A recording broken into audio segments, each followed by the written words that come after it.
બંજારી ઉફળ્યું, બંજારી આ ભૂમિ, આ બંજર ભૂમિ આટલા વર્ષો સુધી પડી રહી, તમે અહીંયા આવીને બેસેલા.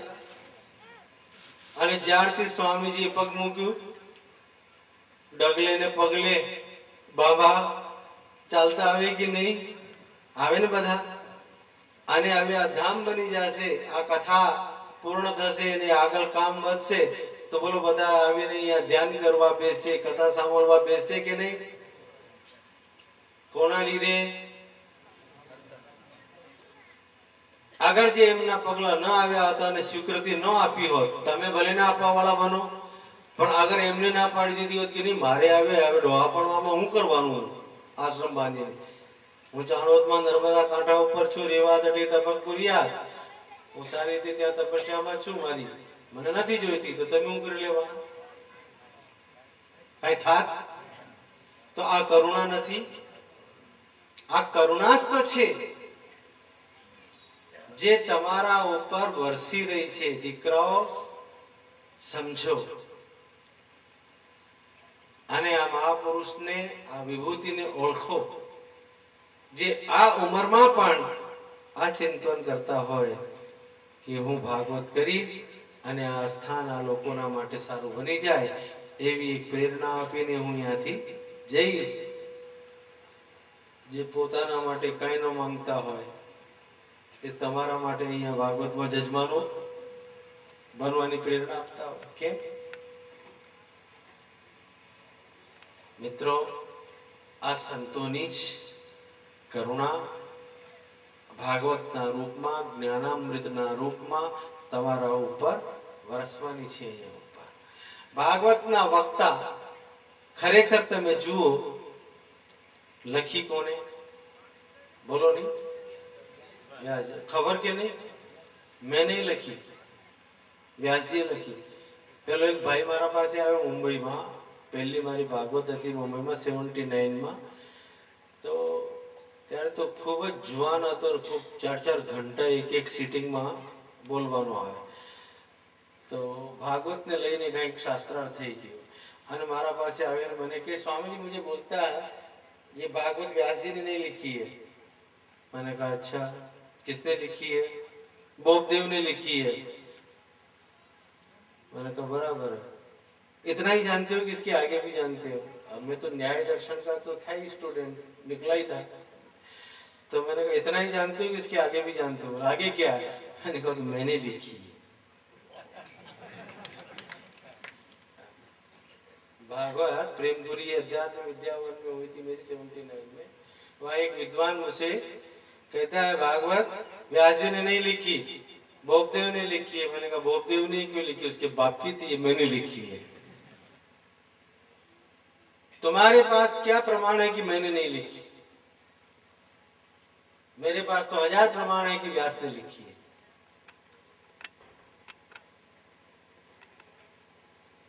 तो मित्रों, आज श्रीमद भागवत છે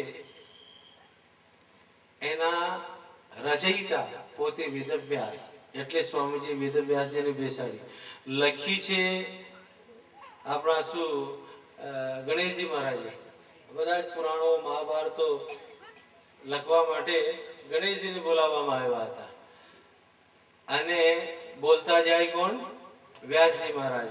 તો વ્યાસજીએ આ ગ્રંથની રચના કરી, પણ આપ્યું કોને? સુખદેવને. સુખદેવ કોપીન સુદ્ધા પહેરતા નહોતા, લંગોટી પણ લગાડતા એવા પરમ વિરક્ત યતિને અને શ્રીમદ ભાગવતના પ્રત્યેક અધ્યાયના અંતમાં લખેલું જ છે પરમહંસ સંહિતાયામ. આ તો છે જ પરમહંસોની સંહિતા. જેમ કોઈ બાપ લખીને જાય ને દીકરા માટે પોતાનું વસિયતનામું, તો આ વસિયતમાં લખે કે આ બધી સંપત્તિ મારા દીકરાને મારા પછી મળે. એવી જ રીતે વ્યાસજીએ લખ્યું એમાં કે આ પરમહંસો માટે મેં લખી છે, પરમહંસોને મળવી જોઈએ.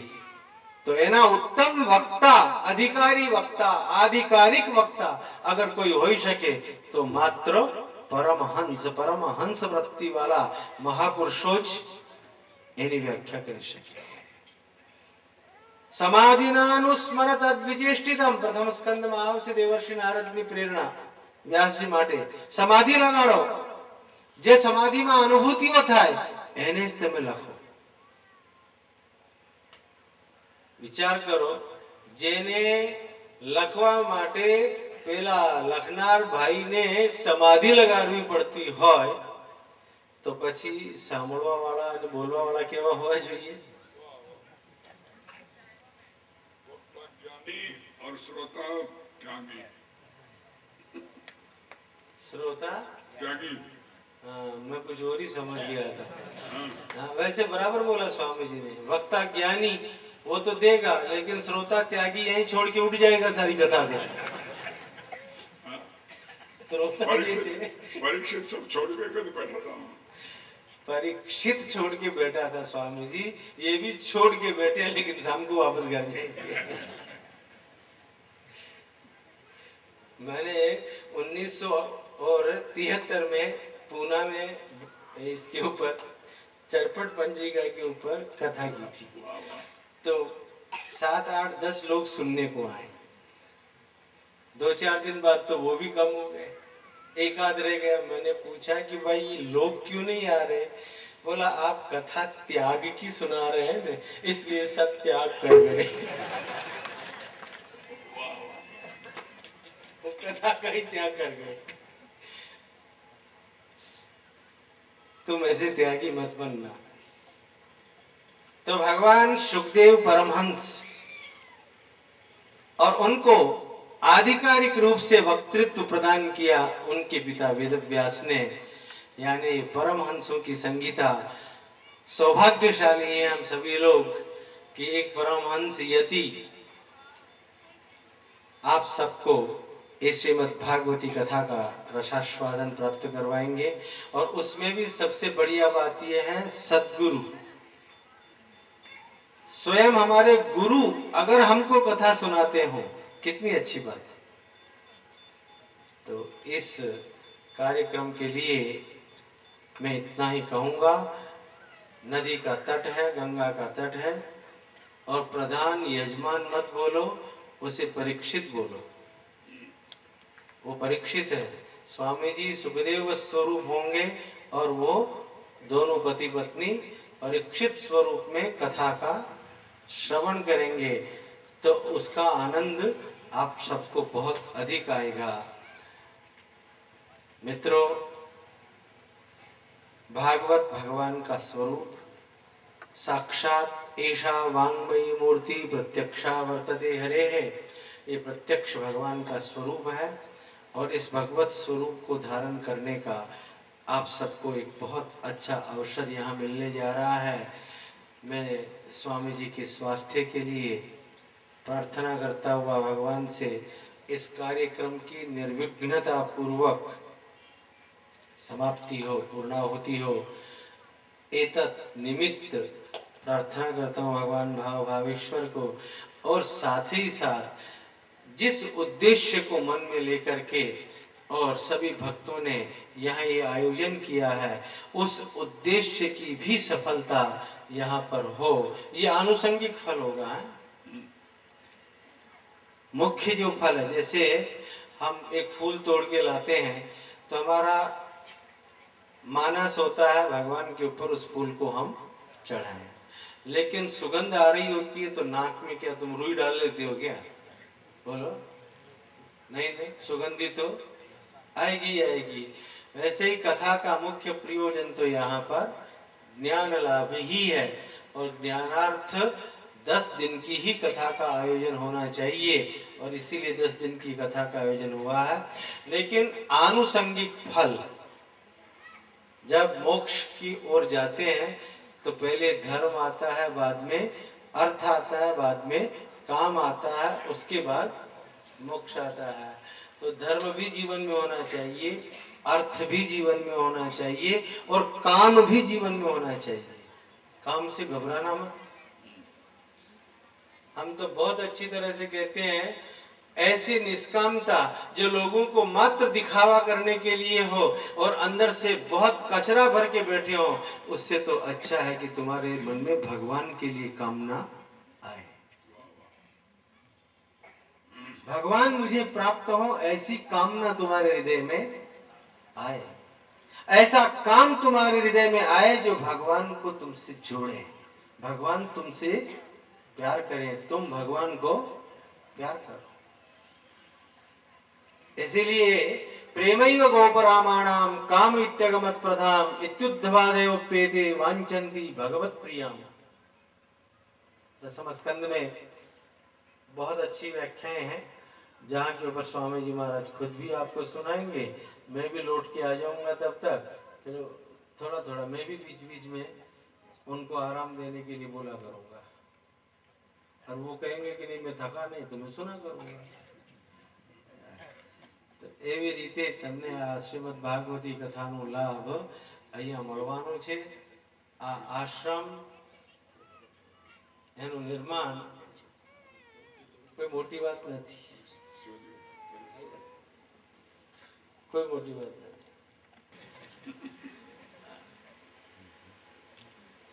और तुम देखोगे कि बहुत जल्दी यहाँ साकार रूप लेगा ये स्वप्न, और स्वामी जी महाराज का संकल्प जुड़ा है, आप सब जुड़े हैं, हम लोग जुड़े हैं। जरूर से यहाँ वो सभी कार्य संपन्न होंगे जो करना चाहते हैं। इसी शुभकामना के साथ, शुभ प्रेरणा के साथ और शुभ संकल्प के साथ मैं अपने वक्तव्य को विराम देता हूँ। 12 बज गए हैं, यानी कांटा कांटे के ऊपर आ गया है। जीव और ब्रह्म की एकता हो गई। પૂજ્ય ગુરુજી એમનું વક્તવ્ય પ્રારંભ કરે તે પહેલા 2 મિનિટ માટે ત્રણનો એક જ ભાવ એ તારે પણ ડૂબાડે નહીં તન તાર્યાયુ પરભાવ। તો ભૂમિદાતાઓને ધન્ય કે ધન્ય તમારા માત પિતાને, धन्य तुम्हारा मात पिता ने, जेने गोद में दीधो अवतारो। हाँ, जेने गोद में दीधो अवतारो तमारो धन्य थयो जन्मारो तमारो धन्य थयो जन्मारो।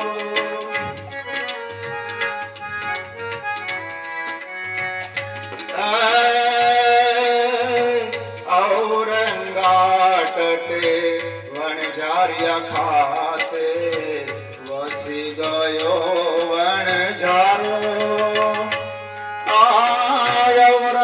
औरंगाटते वनझारिया खाते वसी गयो वनझारो। समर्थ सदगुरु सौने मया तारे, समर्थ सदगुरु सौने मया तार्या भूमि नो वाग्यो भणकारो। आ भूमि नो वाग्यो भणकारो तमारो सफल थयो जन्मारो। भूमिदाताओ धन्य थयो